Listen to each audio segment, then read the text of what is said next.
আসসালামু আলাইকুম ওয়া রাহমাতুল্লাহ। বিডি মেজারমেন্টের আপনার প্রশ্ন আমাদের উত্তরের একটি নতুন পর্বে আপনাদেরকে স্বাগতম। এই বিভাগে আমরা আপনাদের ল্যান্ড সম্পর্কিত যে কোনো প্রশ্নের উত্তর দেওয়ার চেষ্টা করি। আজকে প্রথম প্রশ্নটা যিনি করেছেন ওনার নাম হলো ভাই মোহাম্মদ জাহাঙ্গীর আলম সাহেব। আপনি জানতে চেয়েছেন যে আমার একটা প্রশ্ন হচ্ছে, সরকার নতুন নতুন নকশা বের করে মানুষের ভোগান্তি আরও বাড়িয়ে দিয়েছে। আমার জমির আরএস নকশা এবং বিএস নকশার মধ্যে আকাশ পাতাল পার্থক্য, কিন্তু সার্ভেয়ার আমার প্রতিপক্ষের যোগসাজশে বিএস নকশা ছাড়া জমি মাপে না। খুব মানসিক সমস্যায় আছি। আসলে দেশে যখন জরিপ হয় অনেক সময় দীর্ঘ সময় পার হয়ে যায় একটা নকশার পরে আরেকটা নকশা হইতে। আমাদের দেশে 1978 সাল থেকে কম বেশ বিভিন্ন এলাকায় বিএস জরিপটা শুরু হয়েছে। এর আগে আরএস জরিপটা হয়ে গেছিল। এখন এই আরএসের নকশার পরে বিএসের নকশা হওয়া, বর্তমানে আমি যেসব এলাকায় থাকি এইসব এলাকাতে মাত্র বিএস হইতেছে। তো এই যে সুদীর্ঘ 20, 30, 40 বছরও পার হয়ে গেছে, এর মধ্যে ভূমির মধ্যে অনেকাংশে পরিবর্তন আসছে। অনেক নতুন নতুন রাস্তাঘাট, অনেক নতুন নতুন বাড়িঘর, বিভিন্ন রকম জমির সীমানা, বিভিন্ন লেভেলে পরিবর্তন আসছে। এই জন্য পিছনের একটা নকশার সাথে বর্তমানের জমির মিল থাকা সরজমিনে এটা অনেকাংশে কঠিন। যার কারণে আপনাদের জন্য বা সরকার যেটা চায়, সেটেলমেন্টের কর্মকর্তারা যেটা চায়, সেটা হলো লেটেস্ট নকশা ধরে আপনাকে জমি মাপতে হবে। চাই যদি আপনার এলাকায় লেটেস্ট যদি আরএস হয়ে থাকে আরএস, কেউ যদি মনে করে বিএস হয়ে থাকে বিএস, কিন্তু লেটেস্টটাতে যদি আপনি কোনো জটিলতা পান, সেই ক্ষেত্রে আপনি দেখা গেছে যে উভয় নকশাটাকে নিয়ে থানা পর্যায়ের আপনার যে অফিসগুলো আছে ওখানে গিয়ে আপনি দেখাইতে পারেন যে আগে এই দাগটার অবস্থান ছিল এরকম, বর্তমানে কমাইয়া বাড়াইয়া অথবা এরকম করা হয়েছে। কোনো প্রকার ভুলভ্রান্তি হইতেও পারে। কোনো প্রকার ভুলভ্রান্তি হইলে ওনাদের নকশা বাউরান একটা প্রক্রিয়া আছে, যেটা মাঠ পর্যায়ে তথ্যগুলো সংগ্রহ করে ওনারা সেটেলমেন্ট অফিস রেখে দেয়। পরবর্তীতে ওই নকশাকে সংশোধনেরও একটা প্রক্রিয়া আনে। যদি আপনার উপযুক্ত তথ্যগুলো এরকম সঠিক হয়, সঠিক বলে প্রমাণিত হয়, এরা নকশাকেও সংশোধন করে। এই জন্য আপনি আপনার বিষয়টাকে নিয়ে ওইভাবে ভালোভাবে সেটেলমেন্টের কর্মকর্তারা আছে, কোনো নিম্নমানের কর্মকর্তার দ্বারা না হলে আপনি একটু উপরের লেভেলের কর্মকর্তাদেরকে বিষয়টা দেখাইতে পারেন। এই জন্য যদি ওখানে আসলে বিএস নকশা হয়ে থাকে, ওনারা চাইবে যে বিএস নকশা ধরেই মাপতে। আর কোনো এলাকা যদি প্রসিদ্ধি লাভ করে একটা নকশা, যেন আমরা দেখছি আমাদের এলাকায় যদি আরএস নকশা ধরে মাপে তাহলে জটিলতা হয় না। এটা দেখা গেছে যে পুরোপুরি নকশার সাথে বাস্তবতার সাথে মিল আছে, ওইটা ওইভাবে কাজ করে। এই জন্য এগুলি স্থানীয়ভাবে এইভাবে মীমাংসা করে নিতে হবে আর কি। বাকি আপনার জন্য আমার পরামর্শ থাকবে মানসিক সমস্যায় না থেকে যে এই উভয় নকশাটা আপনি সংগ্রহ করেন, বিএস নকশা এবং আরএস নকশা সংগ্রহ করে আপনি উভয়টার মিলটা দেখেন কোথাও মৌলিক কোনো পার্থক্য আছে কিনা। যে আসলে আগে এখানে রাস্তা ছিল না, বিএসে বা রাস্তা দেখাইয়া চলে গেছে, বা বর্তমানে এখানে আসলে এই দাগটার অবস্থান এখান থেকে হওয়া দরকার, ওনারা ভুলবশত এইভাবে দেখাই গেছে। আবার ওনারা যখন জরিপ করে তখনও একবারে আপনারা কিন্তু একটা সময়, একটা নির্দিষ্ট একটা সময় দেওয়া হয় যে আমরা এইভাবে করছি, আপনি ইচ্ছা করলে দেখতে পারেন। এটারই 3 মাসের মধ্যে বা নির্দিষ্ট একটা সময়ের মধ্যে কালেকশনও সম্ভব, এটারে পরিবর্তন করাও সম্ভব। ওই সময়ের মধ্যে যদি কেউ কোনো রিপোর্ট দেয় খুব সহজে এটা পরিবর্তনও এরকম হয়ে যায়। যত আপনি অপেক্ষা করবেন এরকম দীর্ঘ সময় পার হয়ে যাবে, ততই বিষয়টা আরও এরকম জটিল হয়ে যাবে, কঠিন হয়ে যাবে সমাধান করা। এই জন্য চেষ্টা করবেন উভয় নকশাটা সংগ্রহ করে এটা যদি কোনো ভুলভ্রান্তি থেকে থাকে তাহলে এটাকে এরকম সমাধান করে নেওয়া। আল্লাহ পাক আপনাকে মানসিক যন্ত্রণা থেকে মুক্তি দান করুক। সাহিব মালিক সাহেব ইন্ডিয়া থেকে আপনি এভাবে লিখছেন, আমার দাদার জমি, আমার আব্বা আর আমার আব্বার বোন আছে, কে কতটা অংশ পাবে জানতে চাই। আপনার দাদার জমি, যেহেতু আপনার আব্বা এবং আপনার আব্বার বোন উনারা দুইজন হলো আপনার দাদার সন্তান, অর্থাৎ আপনার দাদা এখানে আমি যেভাবে পাইছি সেটি হলো 1 ছেলে 1 মেয়ে রেখে মারা গেলেন। এই অবস্থায় আপনি যেভাবে বলছেন এই অবস্থায় পাইছি। বাকি অন্য কোনো ওয়ারিশ থাকলে বন্টনটা অন্যভাবে হবে। এখন ছেলে মেয়েদের সম্পদ বন্টনের যে অবস্থা সেটা হলো প্রতি মেয়ে যা পাবে প্রতি ছেলে তার ডবল পাবে, ছেলে যা পাবে মেয়ে তার অর্ধেক পাবে। এই হিসাবে বোনের জন্য আমরা নেই 1 ভাগ আর বাইরের জন্য নেই 2 ভাগ। এতে করে আমি এখানে আপনি যে অবস্থায় লিখছেন এই অবস্থায় আমরা বুঝতেছি আপনার দাদার সম্পত্তিটা 3 ভাগে ভাগ হবে। 3 ভাগে ভাগ হয়ে 1 ভাগ পাবে আপনার, যেহেতু আব্বার বোন বলছেন অবশ্যই আপনার ফুফু, আর দেখা গেছে যে 2 ভাগ পাবে আপনার আব্বা। কিন্তু যদি আপনার ওই যিনি মারা গেছে উনার স্ত্রী থাকে, আসলে আমরা সবসময় চাই যখন আপনি সম্পদ বন্টনের মাসালাগুলো আমাদেরকে জিজ্ঞাসা করবেন তখন মৃত ব্যক্তির সাথে সম্পর্ক করে করে বললে আমাদেরও জবাব দিতে সুবিধা হয়। যেমন এই ক্ষেত্রে আপনি বলতে পারতেন যে যিনি মারা গেছে উনি তো আপনার দাদা, আপনার দাদার হয়তো এক ছেলে আছে, এক মেয়ে আছে। এখন যদি আপনার দাদার সন্তান আদি আরও বেশ কম থাকে, অথবা আপনার যিনি মারা গেছে উনার স্ত্রী থাকে, সেই ক্ষেত্রে বন্টনটা কিন্তু ভিন্ন রকম হয়ে যাবে। আপনি এখানে যেই দুইজন ওয়ারিশ বলছেন ওই দুইজন হিসেবে আমি বললাম। আশা করি বুঝতে পারছেন। যদি এরপরও না বুঝেন কোনো অংশে আমাদেরকে প্রশ্ন করলে আমরা ইনশাআল্লাহ জবাব দেওয়ার চেষ্টা করব। পরবর্তী প্রশ্নটা যিনি করেছেন ওনার নাম হইল তাহাসি সাহেব ভাই, আপনি জানতে চেয়েছেন দশমিকের পরের সংখ্যাটি ফুট না ইঞ্চি হবে। আপনি আমাদের কাঠার মাপের একটা ভিডিও দেখছেন খুব সম্ভবত, ওইটা দেখে পরবর্তীতে আপনি জানতে চেয়েছেন, ওখানেই কমেন্ট করছিলেন দশমিকের পরের সংখ্যাটি ফুট হবে না ইঞ্চি হবে। আসলে দশমিকের পরের সংখ্যাটি আমি ফুট বলবো না ইঞ্চি বলবো না হাত বলবো না গজ বলবো না মিটার বলবো, এটা সম্পূর্ণ নির্ভর করে দশমিকের আগের সংখ্যাটি কি। ধরেন 32.27।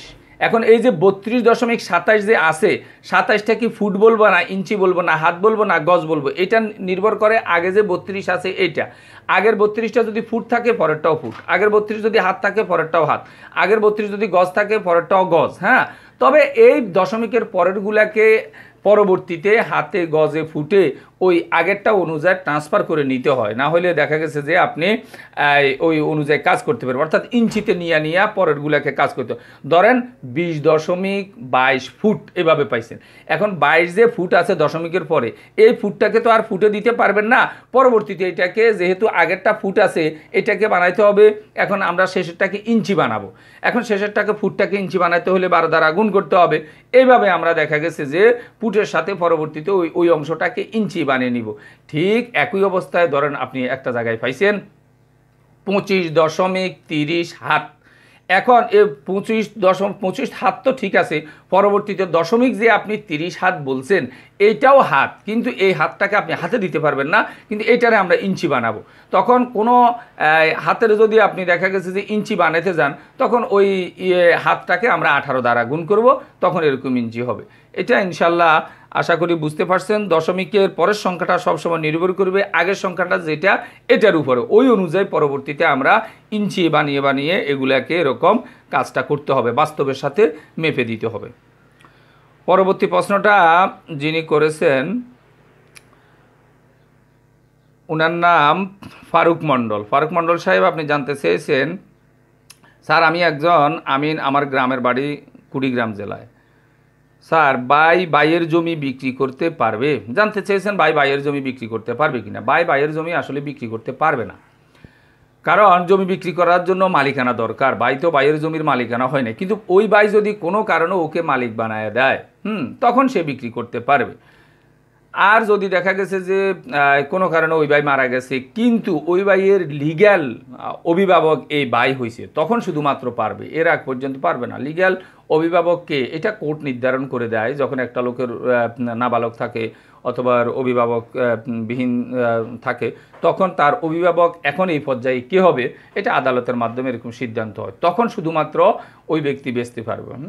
এছাড়া যদি বাইকে পাওয়ার অফ অ্যাটর্নি যেটাকে বলা হয় আমোক্তার নামা এরকম ওই সম্পদের উপরে পাওয়ার আগে থেকে দিয়ে দেয়, তখন শুধু দিতে পারবে। আপনি স্বাভাবিকভাবে আপনি যেভাবে জিজ্ঞাসা করছেন এইভাবে বাইয়ের জমি বিক্রি করতে পারবে না।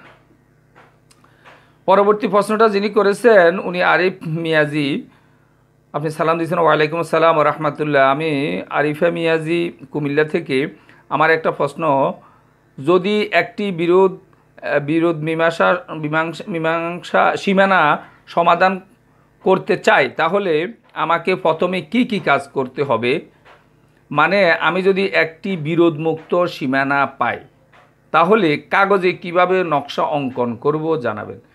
বিরোধ মীমাংসার আমরা যে ভিডিও দিছি ইতিমধ্যে আপনারা দেখছেন, বিরোধ মীমাংসা করতে হলে বিরোধমুক্ত কোনো একটা সীমানা আপনাকে পাইতে হবে। যারাই জমির আইল লইয়া ঝগড়া বিবাদ করতে হবে, আমাদেরকে ঝগড়ামুক্ত কোনো একটা আইল, কোনো একটা সীমানা, 3 রাস্তার 4 রাস্তার মাথা বিভিন্নভাবে ওইরকম একটা জায়গা থেকে মেপে আসতে হবে। এখন যখন আপনি পাইছেন তখন কাগজে আর আপনি ওইটার নকশা কোনোভাবে অঙ্কন করতে হবে না। বরং নকশা তো তৈরি করা আছে। বিরোধমুক্ত সীমানা পাওয়ার জন্য আপনি যেটা করবেন, এক তো হইলেও বাস্তবে ওই জায়গাটা পাইছেন, এখন আপনি তখন কিন্তু নকশার বিষয়টা অবশ্যই আসবে। এমনি স্বাভাবিকভাবে অনেক মাপে নকশার দরকার হয় না। একজন 32% জমি কিনছে, আপনাকে ডাকে নিয়ে গেছে শুধু মাপি দেখার জন্য, এখানে নকশার সাথে কোনো সম্পর্ক নাই। আপনি শুধু মেপে দেখবেন যে 32% আছে কিনা। কিন্তু যখন একটা জমি সীমানা লইয়া বিরোধ বাঁধে, কেউ বলে যে এইদিকে যাবে, কেউ বলে যে ওইদিকে যাবে, তখন আপনাকে যেটা করতে হবে সেটা হলো নকশার সাথে এখন সরজমিনে মিল করতে হবে। বিরোধমুক্ত কোনো একটা জায়গা পাইলে এখন আপনার কাজ হলেও নকশার সাথে সরজমিনে মিল করে যেখানে বিরোধ ওই পর্যন্ত মেপে আসেন আইলগুলো পর্যায়ক্রমে, যেটা আমরা আলাদা ভিডিওতে ভালোভাবে দেখিয়ে দিয়েছি, ওইভাবে চেষ্টা করুন। এই সময় আপনাকে কাগজে আলাদা কোনো নতুন করে কোনো নকশা তৈরি করতে হবে না, বরং যে নকশা তৈরি করা আছে, হ্যাঁ, গভর্নমেন্টের একবারে ওই নকশা দূরে আমরা মেপে আসবো যে এই আইলটা থেকে এই আইলটা কত দূরে হওয়া দরকার। আশা করি বুঝতে পারছেন। কোনো অংশ না বুঝলে আমাদেরকে কমেন্ট করলে আমরা ইনশাল্লাহ জবাব দেওয়ার চেষ্টা করব। পরবর্তী প্রশ্নটা যিনি করেছেন আঞ্জুমান বেগম সাহেব, যে আপনি জানতে চেয়েছেন কলমি নকশা কোথা থেকে কালেক্ট করব, কি কি লাগবে নকশা পেতে। আসলে কলমি নকশার ভিডিও আমাদের দেওয়া আছে, আপনি ওইটা দেখে নিয়েন ভালোভাবে। কলমি নকশা বলতে আমরা বলছি হাতে সার্ভেয়ারগণ যখন মাঠ পর্যায়ে একটা জমি মাপতে যায়, জমিটাকে আপাত দৃষ্টিতে যেভাবে দেখা যায় এটার একটা তারা হাতে একটা নকশা তৈরি করে ফেলে, যে উত্তর দিক কীরকম, দক্ষিণ দিক কীরকম, পূর্ব পশ্চিমে, এটাকেই বলে কলমি নকশা। এটা তাৎক্ষণিক মাঠে তৈরি করে মাপার সুবিধার্থে, পরবর্তীতে উত্তর দিকে মাপছে, যত ফিট পাইছে উত্তর পাশে লিখলো, দক্ষিণ মাপছে, এভাবে। কলমি নকশা আপনি কোথাও থেকে সংগ্রহ করবেন বা কোথাও দেয় এরকম বিষয় না, বা তো নকশাটা আবার সংগ্রহ করতে গেলে যে আপনার কোনো ডকুমেন্ট লাগবে এরকম না, যেহেতু পাইবেন না, যেহেতু কোথাও নাই, যার কারণে কোনো ডকুমেন্টেরও দরকার না। এখানে কলমি নকশা না হয়ে যদি শুধু নকশা হইতো, যে নকশা আমি কোথা থেকে সংগ্রহ করব, সেটার জন্য একটু বলে রাখি, হয়তো আপনি কলমি নকশাটা বাড়তি কথা চলে এসেছে। নকশা সংগ্রহ করতে আপনাকে জরিপ অধিদপ্তর, তেজগাঁ, 7 রাস্তা, ঢাকার এখানে সারা বাংলাদেশের নকশাগুলো পাওয়া যায়। এখানে আপনি নেওয়ার সুবিধার্থে আপনি দেখা গেছে যে একদিন যদি আসেন এবং সরকারের নির্দিষ্ট একটা অঙ্ক আছে, এটা রসিদের ভিত্তিতে আপনি জমা দিবেন, এবং যেই নকশাটা চান ওইটার একটা পর্চা নিয়ে আসলে আপনার ভালো হয়, তাহলে আপনি ওখানে দাগ নাম্বার লেখা থাকবে, ওই দাগ নাম্বার অনুযায়ী আপনাকে নকশাটা দিবে। কারণ অনেক সময় একটা শিটে 2, 4, 10, 20, 30, 40টাও এরকম নকশা হয়ে থাকে, আপনারা এমন একটা নকশা দিয়ে দিল যেটা আপনার কাজে লাগবে না। এই জন্য আপনি দেখা গেছে যে ওই পর্চাটা নিয়ে আসলে ওরা সঠিকভাবে আপনাকে নকশাটা দিতে পারবে। আর এছাড়াও আপনি ঢাকাতে না এসেও প্রত্যেকটা জেলা পর্যায়ে এরকম ডিসি অফিসে এই নকশাগুলো পাওয়া যায়, ওখান থেকে এরকম সংগ্রহ করে নেওয়ার চেষ্টা করবেন। আশা করি বিষয়টা বুঝতে পারছেন। পরবর্তী প্রশ্নটা যিনি করেছেন ওনার নাম হলো মোশাররফ হোসেন সাহেব, আপনি সালাম দিয়েছেন ওয়ালাইকুম আসসালাম রহমতুল্লাহ, যে আমি জানতে চাই দলিল পড়ার সহজ পদ্ধতি কি। দলিল পড়ার সহজ পদ্ধতি, আসলে দলিল পড়া একেবারে সহজ। আমরা ব্রেনগতভাবে বিষয়টাকে একটু জটিল এবং কঠিন মনে করি বিধায় হয়তো এটা আমাদের কাছে এরকম জটিলতা হিসাবে দেখা দেয়। এর উপরে আমাদের একাধিক ভিডিও আছে, দেখার চেষ্টা করিয়েন। বাকি আমি এখানে একটু সংক্ষেপে বলে রাখি, একটা দলিলের অনেক সময় বেসিক যে কথাবার্তা সেটা হলো A to Z পড়া লাগে না। আপনার যেটা দরকার স্পেসিফিক ওই জিনিসগুলো খুঁজে বের করে নেওয়ার চেষ্টা করবেন। পর্যায়ক্রমে এই তথ্যগুলো যখন আপনার জানা হয়ে যাবে, দেখবেন যে পুরো দলিল আপনার পড়া হয়ে গেছে। একটা দলিলের দাতাকে, গ্রহীতাকে, এই দলিল দ্বারা কতটুকু সম্পদ বিক্রি করতেছে, যে সম্পদ যিনি বিক্রি করতেছে উনি কিভাবে মালিক হয়েছে, এরপরে আপনি জানার চেষ্টা করবেন কোন দাগ থেকে দিতেছে, হ্যাঁ, কোন খতিয়ান থেকে দিতেছে, সাক্ষী কে ছিল, শনাক্তকারী কে ছিল, কোন সাব রেজিস্ট্রারের আওতায় দলিলটা হয়েছে, হ্যাঁ, দলিলটা কোন তারিখে হয়েছিল, হ্যাঁ। এরপরে দেখা গেছে যে এই যিনি এরকম উনার মালিকানাটা একটু ভালোভাবে যাচাই করার এরকম চেষ্টা করবেন। জমির এরকম চৌহদ্দিগুলো কি, উত্তরে কে আছে, দক্ষিণে কে আছে, পূর্বে কে আছে, পশ্চিমে কে আছে, এটারে বলে চৌহদ্দি, তফসিলগুলো এরকম জেনে নেওয়ার চেষ্টা করবেন, অর্থাৎ সম্পত্তির সঠিক পরিচয়, হ্যাঁ। এই যাবতীয় জিনিসগুলো যখন আপনি একটু পর্যায়ক্রমে জানবেন, দেখবেন আপনার A to Z দলিল পড়া হয়ে গেছে। হয়তো একটু দেখা গেছে যে আমাদের পিছনে পুরাতন যে দলিলগুলো আছে এগুলি হাতের লেখায় অনেক সময় বেশ দুর্বলতা, এই দুর্বলতার কারণে অনেক সময় দলিল সম্পর্কে আমাদের একটা ভয় থাকে যে দলিল তো আমি পড়তেই পারি না। আসলে আপনি দেখা গেছে যে একটা দলিলের অনেক সময় A to Z পড়া লাগে না, কিছু কিছু কথা আছে সব দলিলে একই রকম, যার কারণে যারা এগুলা পড়ে ওরা ওই অংশ না পড়ে মৌলিকভাবে বুঝতে পারে যে আসলে এই অংশে এই কথাগুলো এইভাবে আছে। এই জন্য আপনার বেসিক একবারে যেটা যেটা দরকার স্পেসিফিক আপনি খোঁজ করে করে ওই অংশগুলো একটু পড়ে ফেলবেন। আর একান্ত আমি সর্বশেষ আপনাকে একটা পরামর্শ দেবো, যদি একবারে বলে আপনি মনে করেন যে না একটা দলিল আমার A to Z পড়ার দরকার কিন্তু আমি এটা একটুও পড়তে পারতেছি না, এটা এমনভাবে লিখছি, আপনি ইচ্ছা করলে এখনই এই দলিলে একটা নকল নিতে পারবেন। যখনই এই নকল নেবেন এখন যারা লিখবে তারাও কিন্তু আবারও হাতে লিখে দিবে। এখন যারা আপনার এইবারে হাতে লিখে দিতেছে এই মুহুরি কিন্তু এখনও জলজান্তা জীবিত আপনার সামনে আছে, আপনি একান্ত না ধরতে পারলে ওনারে জিজ্ঞাসা করে নিতে পারেন যে এই অংশটা কী লিখছেন বা এই অংশটা বুঝতে পারতেছি না। আর দলিলে কিছু কিছু জটিল শব্দ আছে, এগুলি অনেক আগের দেখা গেছে যে অনেক সময় বাংলা সংস্কৃতি শব্দ, অনেক সময় দেখা গেছে যে একটু জটিল কঠিন শব্দ ভাষাগতভাবে এরকম আছে, যার কারণে এগুলি মানুষ পাঠ উদ্ধার করতে পারে না বিদ্যায় শব্দ পড়ছে তাও পাঠ উদ্ধার করতে পারে না, তাই এটারে একটু কঠিন জটিল মনে করে। বর্তমানে সমস্ত দলিলগুলো একবারে কম্পিউটারাইজ টাইপ করে দিতেছে, আপনি ইচ্ছা মতো এখন প্রাণ খুলে পড়তে পারেন, কোনো অসুবিধা নাই। কোনো অংশ যদি জটিল কোনো শব্দ না বুঝেন আপনি কমেন্ট করলে আমরা জবাব দেওয়ার চেষ্টা করব। শুধু দলিলের শব্দের উপরে আমাদের ভিডিও আছে যে কঠিন শব্দগুলো, ওটার উপর তা আসলে ভিডিও দিয়েও শেষ হবে না, আরও ওটার উপর আরও বেশ কিছু ভিডিও আমরা আপনাদের উপকারার্থে দেওয়ার চেষ্টা করবো ইনশাল্লাহ। এই জন্য এভাবে একটু পড়ে পড়ে পাঠ উদ্ধার করা, আর ক্ষান্ত হবেন না, একটা শব্দ যেটা পড়তে পারেন নাই ওইটার দিকে দীর্ঘ সময় একটু তাকায়ে থাকবেন, বারবার পড়বেন, আশপাশ থেকে জেনে নেওয়ার চেষ্টা করবেন। একটা বিষয়ের পিছনে যদি আপনি লাগেন তাহলে এটা জটিল কঠিন কিছুই না, হ্যাঁ, কারণ ওইটা আপনি না পারলে কী হয়েছে আরেকজন তো পারবে, আরেকজন যেটা পারবে ওইটা আপনি পারবেন না কেন, চেষ্টা করতে করতে হয়তো আপনি একদিনে পারবেন না, 2 দিনে পারবেন না, 3 দিনের দিন অবশ্যই এটা পেরে যাবেন।